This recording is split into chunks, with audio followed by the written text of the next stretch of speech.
ये बात ना विपक्ष को भी अब समझने की जरूरत है कि अगर किसी की बेहतरी के लिए अगर कुछ किया जा रहा है, संशोधन किए जा रहे हैं, तो उसको भी ईमानदार तरीके से विपक्ष सुधारे ना।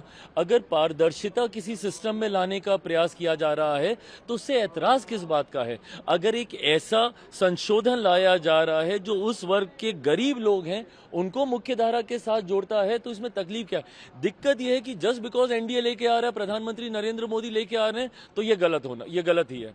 और हर बार सिर्फ इसका विरोध इसलिए करो क्योंकि एनडीए की सरकार लेकर आ रही है। और विरोध करने का तरीका आप तथ्यों पे कीजिए ना। आज मुझे बता दीजिए कितने ऐसे विपक्ष के सांसद हैं जिन्होंने तथ्यों की बात की। उन्होंने सिर्फ एक जनरलाइज स्टेटमेंट दिया कि मुसलमानों के विरोध में है ये सरकार, मुसलमानों को खत्म करना चाहती है, मुसलमानों को हाशिए पे फेंकना चाहती है। हम लोग के ऊपर भी वही आरोप। आप मुझे बताइए, मैं रामविलास पासवान का बेटा हूं। मेरे नेता, मेरे पिता ने अपनी पार्टी को समाप्त कर दिया 2005 में, मुस्लिम मुख्यमंत्री बिहार में बने, उसकी पैरवी करते करते। उस वक्त कहां थी ये तथाकथित सारी सेक्युलर पार्टियां? क्यों नहीं आ गए ये समर्थन में?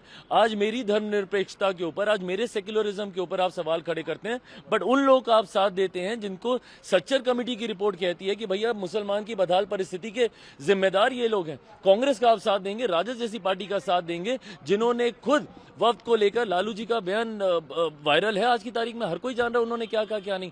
और विपक्ष की ये आदत बन गई है डराने की लोगों को।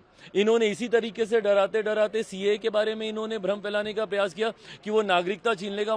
कौन से मुसलमान की नागरिकता छीन ली गई मुझे बताइए। मैंने सदन के इसी पटल में मैंने बोला था कि हाथ कंगन को आरसी के आने वाले समय में पता चल जाएगा किसकी नागरिकता गई। इतना समय हो गया, कौन से मुसलमान की नागरिकता छीन ली गई? धारा 370 हटाने को लेकर इसी तरीके का भ्रम फैलाया गया। हर बार लोगों को सिर्फ डरा कर, और आज पुनः अगले 2 साल में पता चल जाएगा ना, 2029 में हम लोग फिर जाएंगे चुनाव में। 29 के चुनाव में परिणाम दिख जाएंगे। अभी बिहार का चुनाव है 6-7 महीने के बाद, उसमें पता चल जाएगा भैया। अगर आप मुसलमानों के हक में, और ऐसे मुसलमानों के हक में जो गरीब वर्ग से आते हैं, उनको मुख्य धारा के साथ जोड़ने की सोच के साथ लाते हैं, तो इन लोगों को तकलीफ होती है। क्यों? क्योंकि ये लोग भ्रष्टाचारियों का संरक्षण करने की सोच रखते हैं।